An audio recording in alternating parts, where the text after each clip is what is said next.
silakan masuk deh. Kasih kak. Ya, silakan dulu saya. Iya.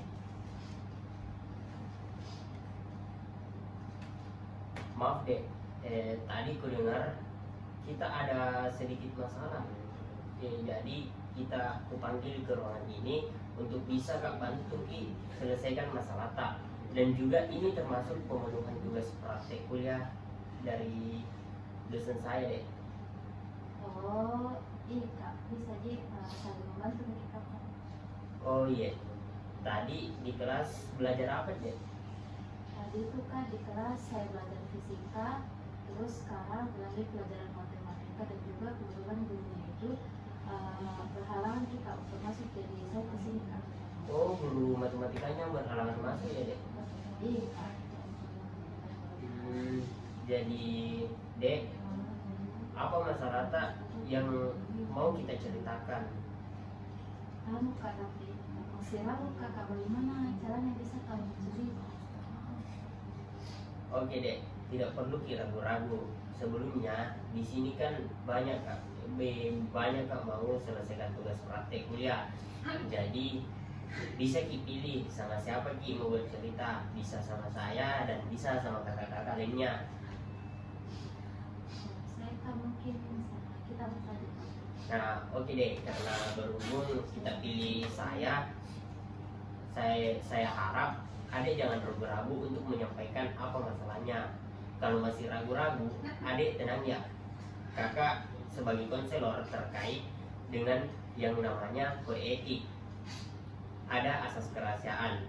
Jadi, apapun yang adek sampaikan ke kakak tidak akan kakak sebarluaskan. Begitupun apa yang kakak sampaikan ke adek tidak boleh sebarkan kemanapun. Jadi apapun yang terjadi di proses konseling ini terjaga kerahasiaannya. Kalau begitu, oke kak, mungkin sekarang saya bisa lebih dewasa bercerita karena sebelumnya memang saya rasa takut jangan sampai kalau cerita kak di sini malah tersebar ke kemana-mana masalahku kak dan jadi malu nantinya.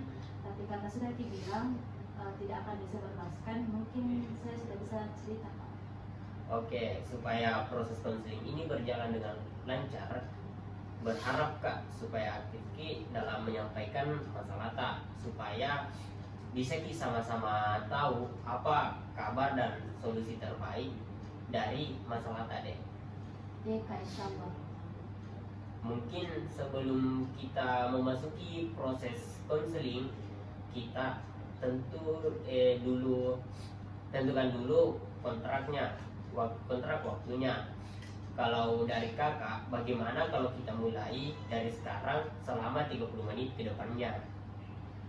Kalau 30 menit ke depan mulai dari sekarang mungkin bisa kak, tapi takut kakak guru mata selanjutnya itu tiba-tiba mau masuk, jadinya terhalang lagi proses konseling kak, karena datang ke sini juga karena kebetulan ada waktu yang luang kak. Mungkin kalau tiba-tiba guru mapelnya masuk, tidak apa-apa sih, kita lanjutkan lagi pada jam istirahat saja deh. Bisa kak. Oke, karena sudah sepakat Ki untuk melaksanakan proses konseling selama 30 menit ke depan, kakak harap adek aktif dan terbuka dalam proses konseling ini supaya konseling ini bisa berjalan dengan lancar. Karena kalau pasif Ki mungkin akan berjalan lebih lama lagi dan akan kehabisan waktu Ki nantinya. Baik kak, nanti insya Allah aku usahakan untuk aktif dan terbuka dalam proses konseling nantinya kak. Nah, oke. Mungkin kita atur terlebih dahulu posisi duduknya di Moki tetap di sini pas di depan saya atau Moki bergeser sedikit ke kanan. Nah, kita sesuaikan Mami bagaimana posisi duduk kita supaya bisa Ki bebas untuk mengeluarkan permasalahan tak. Saya rasa begini untuk aku kak, anunya nyamannya. Nah, oke. Kalau begitu kita langsung mulai nih di. Iya kak, boleh. Oke. Coba deh, mungkin bisa Ki mulai ceritakan masalah tadi. Tidak tahu kak, jadi dan tahu kenapa cinta sekali kakak sama teman kelasku. Jadi kesalki sama teman kelas tak, dek? Kira-kira apa yang menyebabkan kesalki sama teman kelas tak? Jadi begini kak, tadi toh waktu itu presentasi di kelas, saya tidak begitu diperhatikan kak sama teman kelasku kak.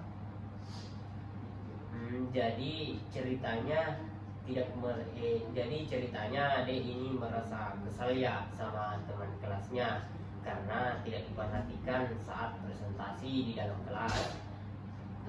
Iya kak, lebih jelasnya begitu. Tapi kira-kira apa yang membuat teman Ade seperti itu? Mungkin ada gerakan yang Ade sadari sehingga teman-teman Ade tiba-tiba tidak memperhatikan Ade, karena biasanya perhatian siswa di dalam kelas disebabkan oleh beberapa faktor. Kayaknya kak mungkin dariku caraku menyampaikan kak, caraku menyampaikan materi, karena materi yang saya sampaikan ini kak sudah menarik, tapi caraku menyampaikan ini materi kak kayak masih berbelit-belit begitu dan tidak memperhatikan teman kelas saya kak. Kalau seperti itu, kayaknya keterampilan public speaking Ade yang masih perlu dilatih. Tenang saja deh, bukan berarti kita tidak terampil dalam proses public speaking, kita dikucilkan atau direndahkan di mata teman-teman kita, karena setiap manusia itu tidak ada yang sempurna, pasti memiliki kekurangan dan kelebihan seperti ada ini. Nah, kurang terampil dalam public speaking dan kakak pun pernah berada di fase itu. Oh seperti itu pak. Iya deh. Nah, Ade sudah mengetahui kekurangannya kan, dimana yaitu public speaking. Sebelumnya Ade sudah mengetahui kan apa itu public speaking. Iya kak, public speaking itu kan kayak keterampilan berbicara di tempat umum kak. Iya betul sekali. Nah, jadi public speaking itu sebenarnya sangat penting, bukan hanya ketika adik berada di lingkungan sekolah, tetapi biar adik berbicara di lingkungan masyarakat, itu dikatakan sebagai public speaking. Oh, jadi begitu. Tadi berarti penting sekali memang public speaking kak. Iya deh. Sedangkan ketika adik berada di rumah pun, saat bercerita dengan orang tua, itu juga termasuk public speaking. Iya sih kak. Melihat waktu kurang 5 menit lagi untuk mencukupi 30 menit. Jadi kita sudah sepakat bahwa proses konseling ini hanya akan berjalan 30 menit. Jadi kakak akhiri proses konseling kita hari ini. Iya kak. Oke, jadi kira-kira apa nih yang ada dapat simpulkan dari kegiatan proses konseling kita pada hari ini? Yang bisa saya simpulkan itu kak, di sini saya sudah bisa mengetahui kekurangan saya, yaitu public speaking, dan betapa pentingnya juga public speaking. Jadi saya harus memang belajar public speaking agar bisa berpresentasi dengan baik di kelas, agar teman saya itu fokus saat saya presentasi kak. Nah, adik kan sudah mengeluarkan permasalahannya dan sudah dikasih tanggapan bagaimana. Nah, bagaimana perasaan adik hari ini setelah mengikuti proses konseling? Lumayan lega sih kak, karena setidaknya bisa nih tahu apa yang harus kulakukan, dan semoga dengan rencana ini saya bisa melakukan presentasi dengan lebih baik kak. Nah, semangat ya dek, semoga bisa lancar public speakingnya ke depannya. Iya kak, insya Allah. Nah, jadi sepertinya guru Mapolta juga sudah ada, mungkin sudah bisa nih kembali ke kelas. Iya kak, kalau begitu